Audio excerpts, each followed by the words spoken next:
ಕೆಲವೊಮ್ಮೆ ನಾವು ಕೆಟ್ಟ ಮಾತುಗಳನ್ನಾಡುವಾಗ ನಮ್ಮ ಹಿರಿಯರು ತಡೆಯುತ್ತಾರೆ.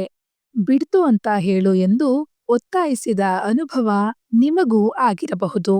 ನಮ್ಮ ಹಿರಿಯರು ಹೇಳುವ ಪ್ರಕಾರ ನಾವು ಕೆಟ್ಟ ಮಾತುಗಳನ್ನಾಡುವಾಗ ಅಶ್ವಿನಿ ದೇವತೆಗಳು ಅಥವಾ ಅಸ್ತು ದೇವತೆಗಳು ಅಸ್ತು ಎಂದರೆ ಅದು ಖಂಡಿತ ನಡೆಯುತ್ತದೆ ಎನ್ನುತ್ತಾರೆ. ಈ ಕಾರಣಕ್ಕಾಗಿ ಅವರು ಕೆಡುಕುಂಟು ಮಾಡುವ ಮಾತುಗಳನ್ನಾಡಿದಾಗ ಬಿಡ್ತು ಎಂದು ಹೇಳುವಂತೆ ನಮ್ಮನ್ನು ಒತ್ತಾಯಿಸುತ್ತಿದ್ದರು. ಹಾಗಾದರೆ ಈ ಅಸ್ತು ದೇವತೆಗಳು ಯಾರು?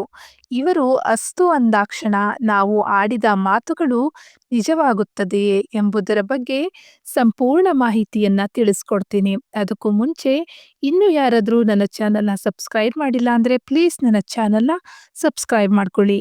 ಮೊದಲಿಗೆ ಈ ಅಶ್ವಿನಿ ದೇವತೆಗಳು ಯಾರು ಅನ್ನೋದನ್ನ ತಿಳ್ಕೊಳ್ಳೋಣ. ಅಶ್ವಿನಿ ದೇವತೆಗಳು ಅಂದರೆ ಸೂರ್ಯಪುತ್ರರು. ಭಗವಾನ್ ಸೂರ್ಯದೇವನಿಗೆ ಮತ್ತು ಸಂಧ್ಯಾದೇವಿಗೆ ಜನಿಸಿದ ಅವಳಿ ಮಕ್ಕಳು. ಇವರು ಅದೃಷ್ಟದ ದೇವತೆಗಳಾಗಿದ್ದು ಅಸ್ತು ಅಸ್ತು ಎಂದು ಸದಾ ಪಠಿಸುವ ದೇವರು. ಇವರನ್ನು ಅಶ್ವಿನಿ ಕುಮಾರರೆಂದು, ದೇವತೆಗಳ ವೈದ್ಯರೆಂದು ಪರಿಗಣಿಸಲಾಗುತ್ತದೆ. ಅಶ್ವಿನಿ ದೇವತೆಗಳ ರೂಪವೇ ವಿಚಿತ್ರ. ಯಾಕೆಂದರೆ ಈ ಅವಳಿ ಅಶ್ವಿನಿ ಕುಮಾರರದ್ದು ದೇಹ ಮಾನವ ದೇಹವಾದರೆ ಮುಖ ಕುದುರೆಯ ಮುಖ. ಆದರೂ ನೋಡಲು ಅತ್ಯಂತ ಆಕರ್ಷಕರಾಗಿದ್ದರು. ಒಮ್ಮೆ ಸಂಜ್ಞಾದೇವಿಯು ಕುದುರೆಯ ಆಕಾರವನ್ನು ತಾಳುತ್ತಾಳೆ. ಆಗ ಸೂರ್ಯದೇವನು ಸಹ ಕುದುರೆಯ ಆಕಾರವನ್ನು ಹೊಂದುತ್ತಾನೆ. ಈ ಸಂದರ್ಭದಲ್ಲಿ ಜನಿಸಿದವರೇ ಈ ಅಶ್ವಿನಿ ದೇವತೆಗಳು. ದೇವತೆಗಳ ವೈದ್ಯರಾದ ಇವರು ಆಯುರ್ವೇದಕ್ಕೂ ಮೂಲ ಎನ್ನಲಾಗಿದೆ. ಇವರು ಸೂರ್ಯನ ಮಕ್ಕಳಾದ್ದರಿಂದ ಅತಿ ಸುಂದರರಾಗಿದ್ದರು. ಮತ್ತೊಂದು ವಿಚಾರವೆಂದರೆ ಇವರು ಬೇರೆ ಬೇರೆ ಆಗದೆ ಸದಾಕಾಲ ಒಂದಾಗಿಯೇ ಇರುತ್ತಿದ್ದರು. ಬಹುತೇಕ ಸಮಯದಲ್ಲಿ ಇವರು ದೇವಲೋಕದಲ್ಲಿ ಇರುತ್ತಿದ್ದರು. ಆದರೆ ಕೆಲವೊಮ್ಮೆ ಭೂಲೋಕಕ್ಕೆ ಬಂದು ಗಿರಿಗಳಲ್ಲಿ ಮತ್ತು ಗುಹೆಗಳಲ್ಲಿ ವಾಸಿಸುತ್ತಿದ್ದರು. ಇದರಿಂದಾಗಿ ಭೂಲೋಕದಲ್ಲಿ ಉತ್ತಮ ಮಳೆ ಬರುತ್ತಿತ್ತು. ಹಲವೊಮ್ಮೆ ನೇಗಿಲನ್ನು ಹಿಡಿದು ತಾವಾಗಿಯೇ ಭೂ ಇಳುವಳಿ ಮಾಡುತ್ತಾರೆ. ಆಗ ಭೂಲೋಕದಲ್ಲಿ ಸತ್ವಪೂರ್ಣ ಆರೋಗ್ಯ ದೊರೆಯುತ್ತದೆ. ಪ್ರತ್ಯಕ್ಷವಾಗಿ ಕೆಲವೊಮ್ಮೆ ಪರೋಕ್ಷವಾಗಿ ಭೂಲೋಕದ ಜನಸಾಮಾನ್ಯರಿಗೆ ಅಶ್ವಿನಿ ದೇವತೆಗಳು ಸಹಾಯ ಮಾಡುತ್ತಾರೆ.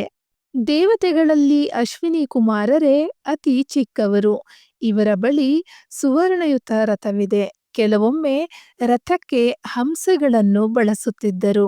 ಕೆಲವು ಬಾರಿ ಗರುಡನನ್ನು ತಮ್ಮ ರಥವನ್ನು ಎಳೆಯಲು ಬಳಸುತ್ತಿದ್ದರು.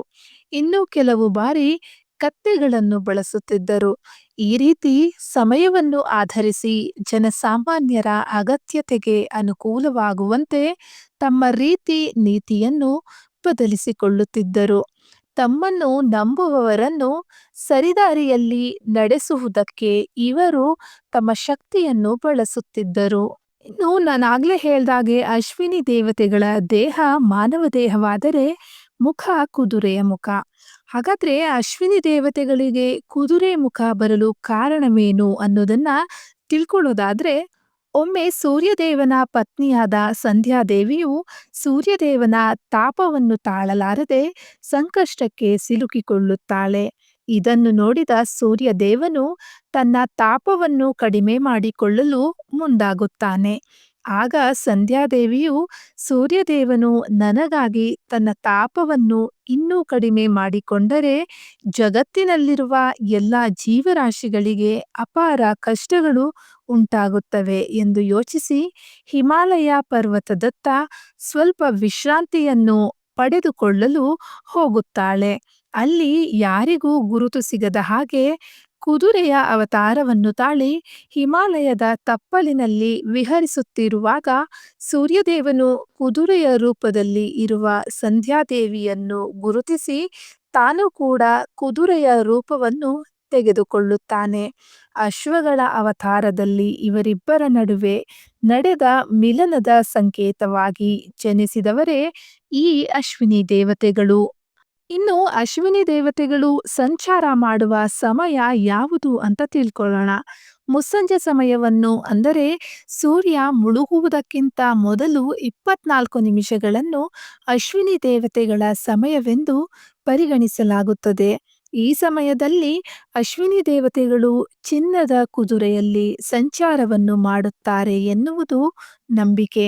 ಈ ಸಮಯದಲ್ಲಿ ಅಪಶಕುನದಂತಹ ಮಾತುಗಳನ್ನು ಆಡಬಾರದು, ಸುಳ್ಳನ್ನು ಹೇಳಬಾರದು, ಇನ್ನೊಬ್ಬರ ಮನಸ್ಸಿಗೆ ನೋವಾಗುವಂತಹ ಪದಗಳನ್ನು ಬಳಸಬಾರದು, ಮಲಗಬಾರದು ಎಂದು ಹೇಳಲಾಗುತ್ತದೆ.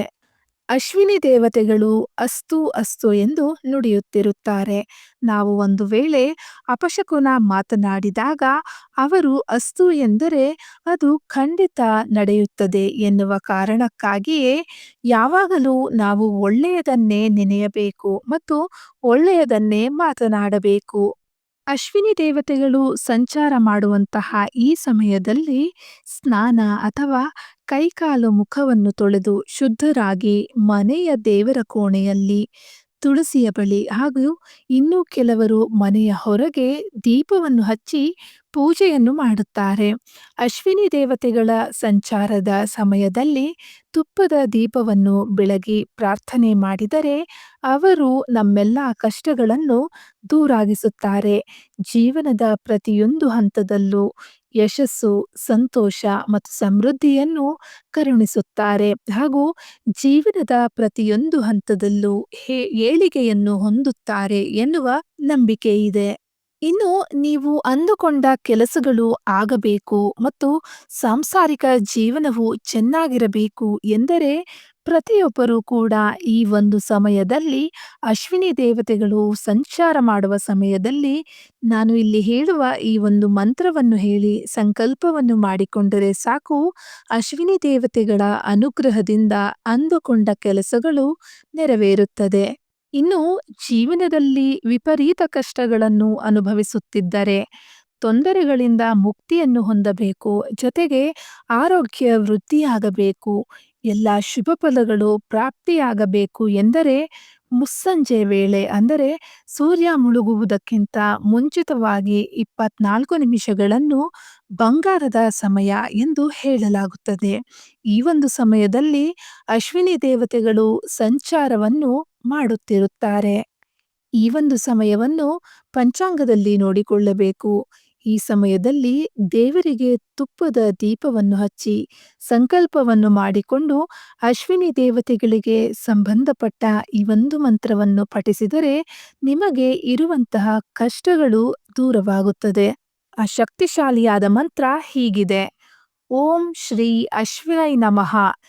ಈ ಅಶ್ವಿನಿ ದೇವತೆಗಳ ಈ ಒಂದು ಮಂತ್ರವನ್ನು ಪ್ರತಿದಿನ 1 ಬಾರಿ ಅಥವಾ 3 ಬಾರಿ ಅಥವಾ 21 ಬಾರಿ ಅಥವಾ 108 ಬಾರಿ ಪಠಿಸಿದರೆ ನಿಮಗೆ ಇರುವಂತಹ ಕಷ್ಟಗಳೆಲ್ಲ ದೂರವಾಗುತ್ತದೆ. ಇನ್ನು ಉದ್ಯೋಗ ರಂಗದಲ್ಲಿ ಒಳ್ಳೆಯದಾಗಬೇಕು ಎಂದು ಸಂಕಲ್ಪವನ್ನು ಮಾಡಿಕೊಂಡಿದ್ದಲ್ಲಿ ಯಶಸ್ಸು ಪ್ರಾಪ್ತಿಯಾಗುತ್ತದೆ.